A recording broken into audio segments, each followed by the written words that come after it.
You are listening to a 31 Pearls production audiobook. All rights are reserved. No part of this video or audio may be reproduced. Morals and Precepts, Chapter 9, Attitudes of the Real Man 2, Towards Wealth.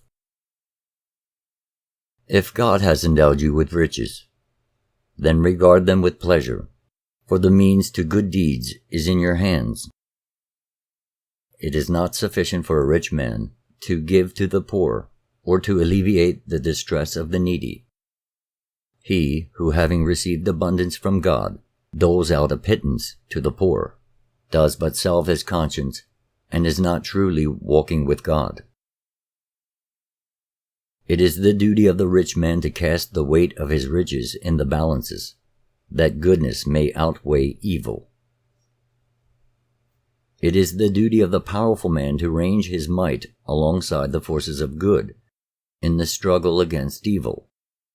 He shall protect the poor against the exploiter, and defend the weak against oppression of tyrants. It is not so important to give to the poor man as to remove the cause of his poverty. To help the weak is good, but of lesser importance than to attack their oppressor. The law decrees that the lot of no two men shall be alike.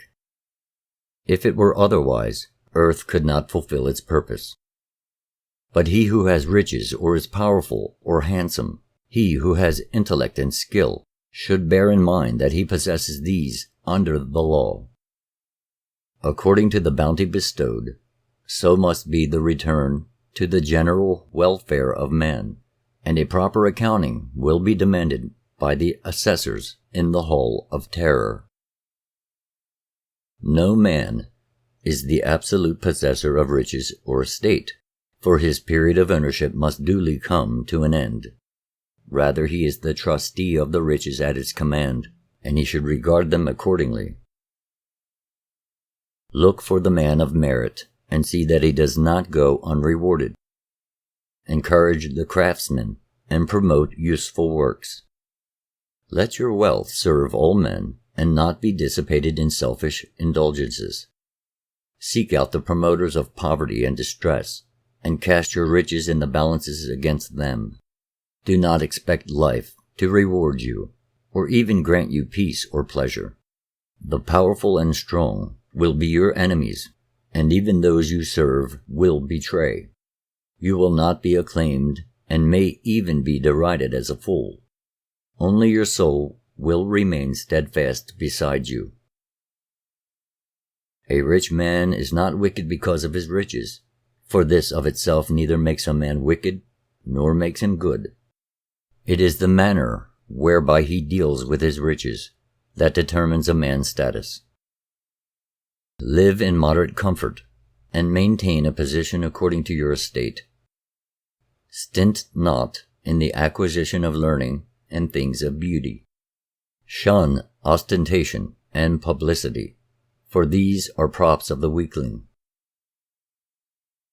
The riches, which exceed your modest requirements, are superfluous to your welfare.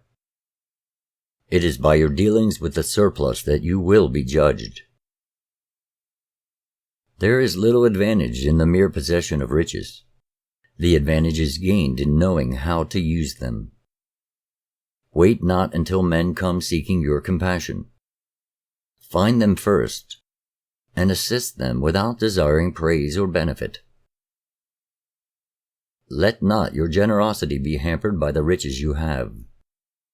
Rejoice in their possession, for if used for good, your pleasure is without blame. But he who stores up riches beyond his needs and puts them to no good use swathes his soul in the wrappings of death. If rich, become not puffed up because of your possessions, or if poor, be not downhearted. For God in his goodness metes out happiness to both.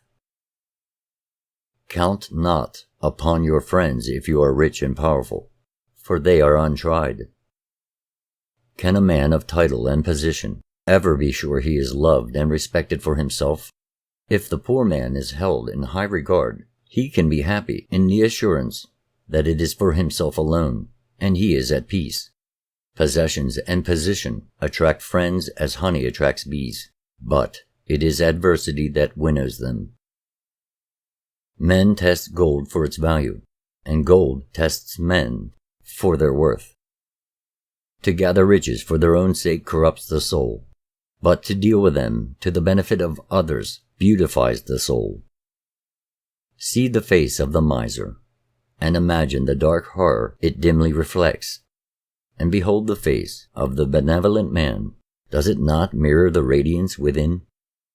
If on earth man is to learn the eternal values, he must be taught through the perception of earthly values. The contrast of riches and poverty serves its end.